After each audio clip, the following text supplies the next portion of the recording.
देखिए, सुबोध राकेश जी और ममता राकेश जी नूरा कुश्ती लड़ नगर पंचायत के चुनाव में वो ओपन जब रोहाल की गांव में मैं काम शुरू कराने गया, क्योंकि ममता जी ने 9 तारीख को क्षेत्र पंचायत की बैठक में धरना दिया था। वीडियो साहब को ठप है।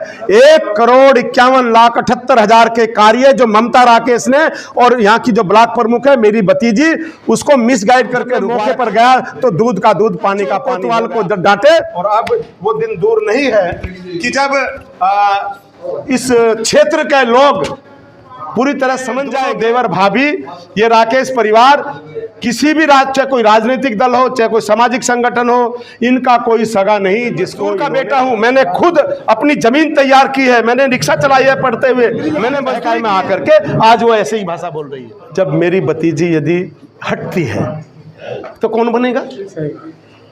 ममता राकेश की लड़की बनेगी। ये संवैधानिक है ना? मीडिया के सामने कि मेरी शिकायत मंदिर में बढ़ के रविदास कलीराम जी का जो रविदास जी का मंदिर कलीराम जी का वहां मूर्ति के सामने करे ना।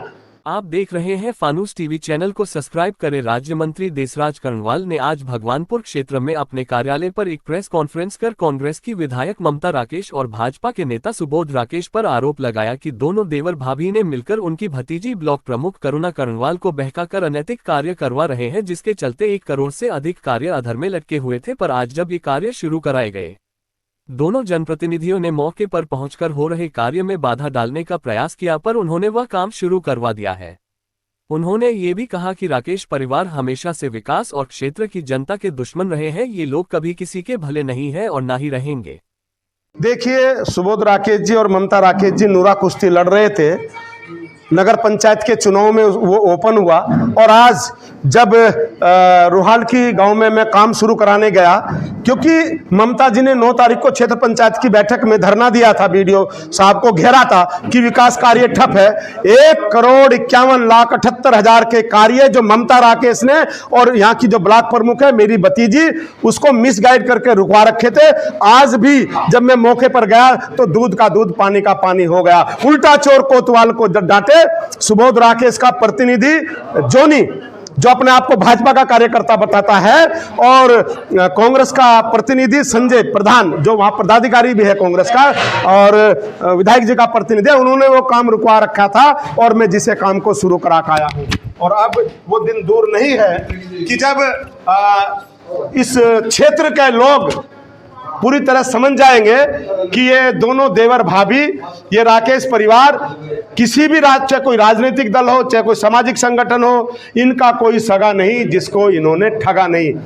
सुरेंद्र राकेश जी के नाम पर राजनीति करते हैं, यानी कि मृतक आश्रित हैं सुबोध जी और ममता जी, उनके ऊपर राजनीति करते हैं। मैं मजदूर का बेटा हूं, मैंने खुद अपनी जमीन तैयार की है, मैंने रिक्शा चलाई है पढ़ते हुए, मैंने मजदूरी की है, और आज मैं विधायक भी मेरी भारतीय जनता पार्टी की देन है। बच्चों का आपको पता है ना, बच्चों को आपका पता है ना किस बच्चों पे किसका कंट्रोल है, पता है ना। मैंने कितनी, मेरी पार्टी ने, मेरी माँ ने, पार्टी मेरी माँ है, मैंने कितनी मेहनत करके ममता राकेश और इन सबको मेरी पार्टी ने ब्लॉक प्रमुख बनाया। और आज वो बेटी बहकाई में आकर के, किनके बहकाई में? जो उसकी पीठ में छुरी घोंप रहे हैं, उनके बहकाई में आकर के आज वो ऐसे ही भाषा बोल रही है। भारतीय जनता पार्टी संसार की सबसे बड़ी पार्टी है। जो मेरी पार्टी निर्णय लेगी मैं उस पर चलूंगा, उस पर चलूंगा। देखिए, ये सुबोध राकेश जी से पूछिए कि उन्होंने कितने पैसे लिए, ये ममता राकेश जी से पूछिए उन्होंने कितने पैसे लिए। ये मेरी जानकारी में नहीं है। आपने कितने पैसे दिए सर? ये मेरी जानकारी में नहीं है, ये उनसे पूछना। मैं यही कहना चाहता हूं कि ये परिवार, जब मेरी भतीजी यदि हटती है तो कौन बनेगा? ममता राकेश की लड़की बनेगी। ये संवैधानिक व्यवस्था है। यही वो चाहते हैं, जो मेरी भतीजी समझ नहीं रही है, वही बनेगी। फायदा किसका है? उसका, उसके हटने से मेरी पार्टी को और मुझे तो नुकसान होगा। इसलिए ममता राकेश की शिकायत पर वो हटी। कहे ना मीडिया के सामने कि मेरी शिकायत नहीं थी। खाए ना कसम मंदिर में बढ़ के रविदास कलीराम जी का, जो रविदास जी का मंदिर कलीराम जी का, वहां मूर्ति के सामने करे ना।